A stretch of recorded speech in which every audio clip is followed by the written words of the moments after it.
It's a tough story to follow. So let's take a look at this picture.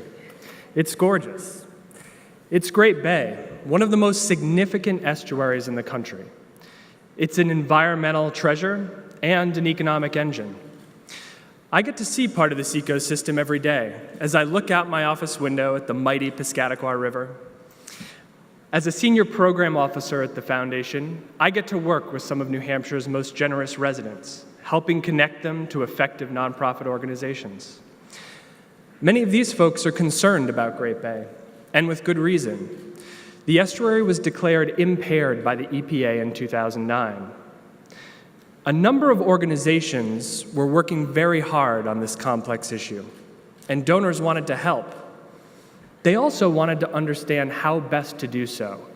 How are the projects complementing one another? How are the organizations working together? And what was the ultimate goal for Great Bay? In 2014, the foundation brought together 5 organizations: the Conservation Law Foundation, Great Bay National Estuarine Research Reserve, the New Hampshire Department of Environmental Services, Piscataqua Region Estuaries Partnership, and the Nature Conservancy. They began work on a common vision, agenda, and goals for the region and the watershed, a blueprint called Great Bay 2020. We engaged foundation donors to provide feedback to their work. They brought invaluable expertise to the table from business, finance, media, and the environment. You see, along with the public and nonprofit sector, philanthropy will be a key for Great Bay's success. So now, donors have a roadmap for strategic investment, not just in 1 or 2 organizations, but across a spectrum of work that needs to be done to protect this resource for New Hampshire. The foundation funded the process through which Great Bay 2020 was created, and we will continue to fund this work as it moves forward. I'd like to take a moment to thank and recognize everyone who has worked so hard on it and its implementation. Many of those folks are here with us tonight, and I'd like to ask them to stand to be recognized for their hard work.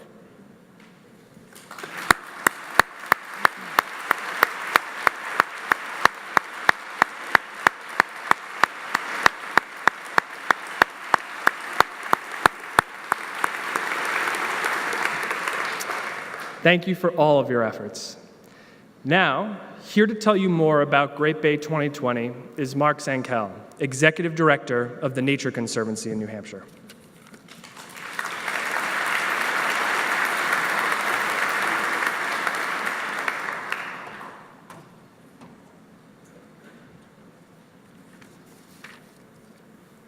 Thank you, Simon. In 1974, the most important thing that happened in Seacoast, New Hampshire, is what didn't happen. So said the Portsmouth writer, J. Dennis Robinson. What was it that didn't happen? The world's largest oil refinery, which Aristotle Onassis proposed to build on the shores of Great Bay, didn't get built. What did happen is that community members and elected officials came together, found their voice, and put a stop to a project that would have changed Great Bay and the Seacoast region forever. Their efforts helped to spawn an environmental awakening across our state. Today, Great Bay faces a new set of challenges, less visible than an oil refinery, but no less urgent. Great Bay lies 5 miles up the Piscataqua River from Portsmouth Harbor. It's our estuary, one of the most productive ecosystems on Earth, a place where fresh water from 6 coastal rivers mixes with salt water flowing in from the Atlantic. I really love it out there. There's marsh grasses swaying in the breeze, shorebirds pecking away at the flats, bald eagles and osprey riding the air currents, people paddling kayaks, sailing, fishing. It's truly one of New Hampshire's treasures, home to hundreds of species and a nursery for the Gulf of Maine. Some 400,000 people live in the Great Bay watershed, nearly a third of our state's population. And it's a source of local seafood, including some pretty tasty oysters that you can sample later tonight. Get in line early for those. In 1995, when the Nature Conservancy and other groups began exploring the idea of a land conservation partnership around Great Bay, many people questioned whether it was too late.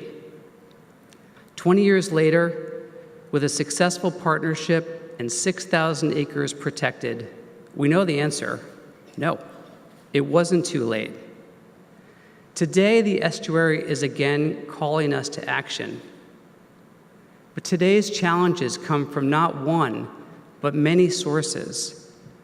Increased stormwater runoff, sewage treatment discharge, faulty septic systems, and dwindling and fragmented natural habitats.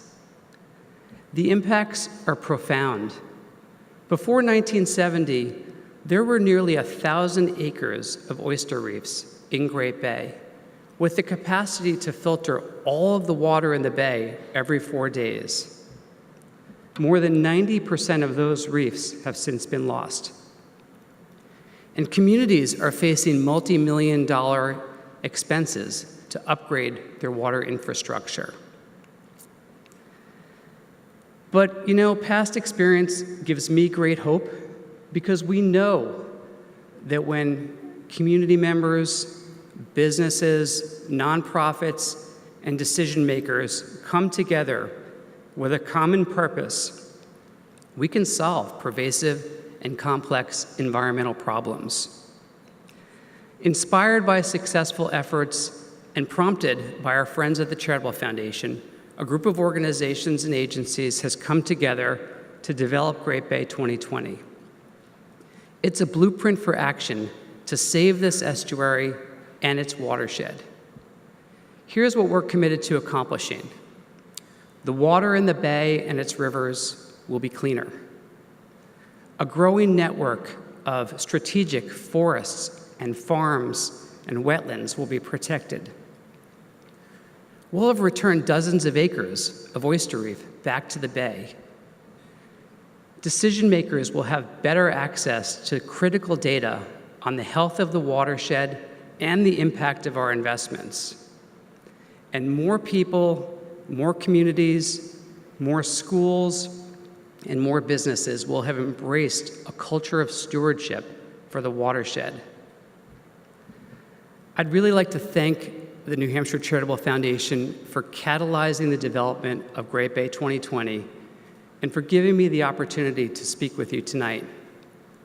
Thank you to the partners with whom I've been so fortunate to work side by side on this collaboration, and thanks to the many people in this room that have so generously supported conservation around Great Bay.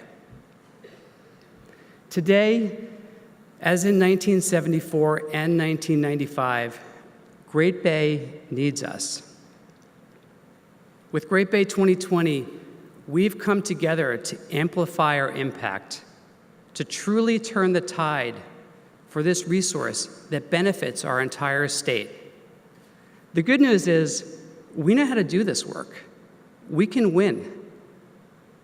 What's needed now is for more people like you, folks who care deeply about the future of people and nature in our state, to join in our effort, so that in 50 years, when historians are writing about this time, they'll once again be able to write about the bad things that didn't happen to Great Bay.